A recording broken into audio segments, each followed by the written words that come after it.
Hey guys, so I got a bit of an unfinished build. I'm not really sure if I like this build, but it kind of went a bit to the meme side, just stacking AoE. This is Void Sphere of Rending, the one with no cooldown. And it has a bit smaller AoE, shorter duration. I think the damage scaling is actually pretty good. And this is Occultist, scaling power charges, not using Badge of the Brotherhood because it actually gives less damage when +3 replicas Dragon's Fang's Flight. So I don't know how I feel about this build. It really needs a lot of AoE scaling before it becomes pleasant. Until you get enough AoE, it just feels bad to use it. You can only create one orb no matter what.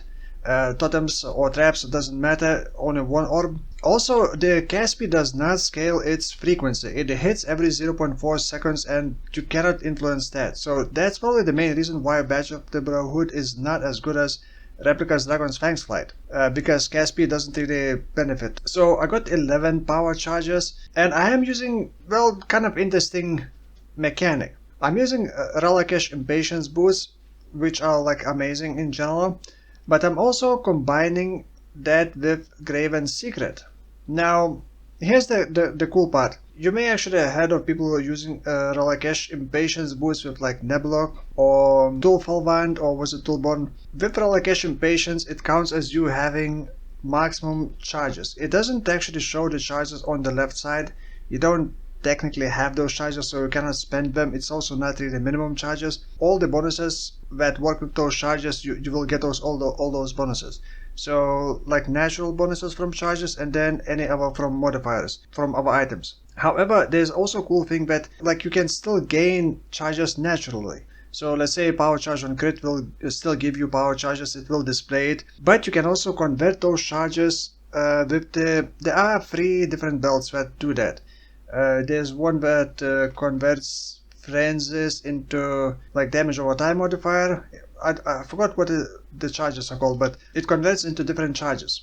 There's also this one Graven's Secret, which converts power charges into absorption charges, which is elemental damage recube as energy shield, and one for brutal charges for endurance charges to give you triple damage for hits only. So you can still benefit from that when you use these boosts, because with these boosts you don't technically gain those charges and you don't convert them. Well, you do convert if you gain them in another way. You just get all the modifiers from those boosts. So those boosts are kind of nice for various builds. I'm not sure if this is really worth using for this specific reason, but Graven's Secret build does also give you a +1 to maximum power charge.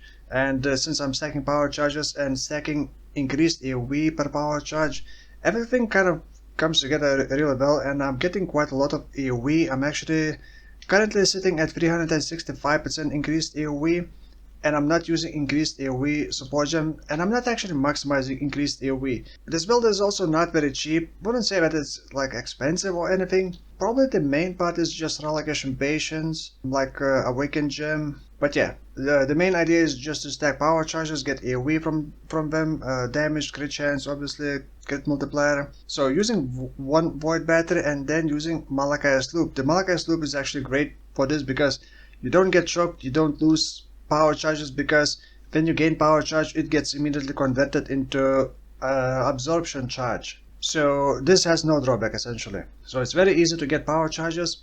And also power charge on crit support gem gives a lot of damage. It's actually more damage than concentrated effect support. I think the main problem for this build is not tanky, like not tanky at all. This is by the way in the option settings to hide life and mana reservation. So I technically have 3.7k life and 1.9k energy shield. It just doesn't show it.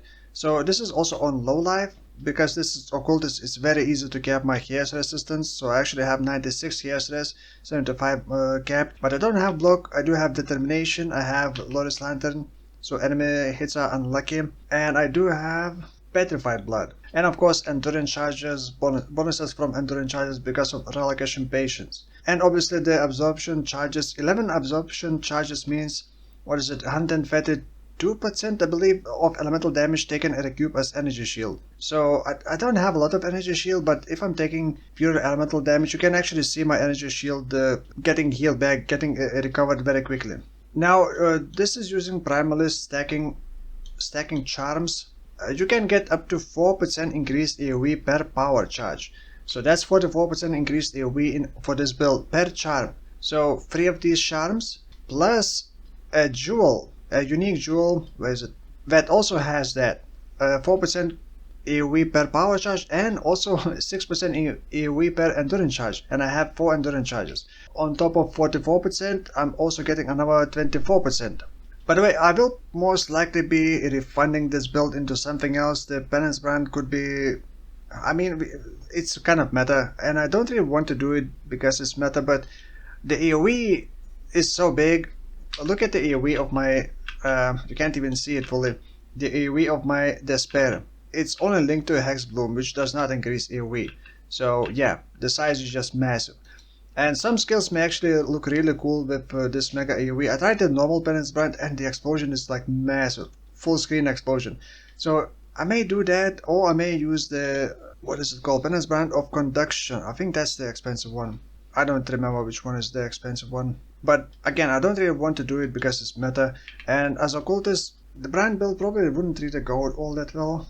If you look at the PUB numbers, by the way, my skill gem is still only level 19. This one is with level 20 Void Sphere. So this would have like 7.4 million, but that's with 15 Wither stacks, which would take a couple seconds to apply because the Wither steps apply only, what is it, 8?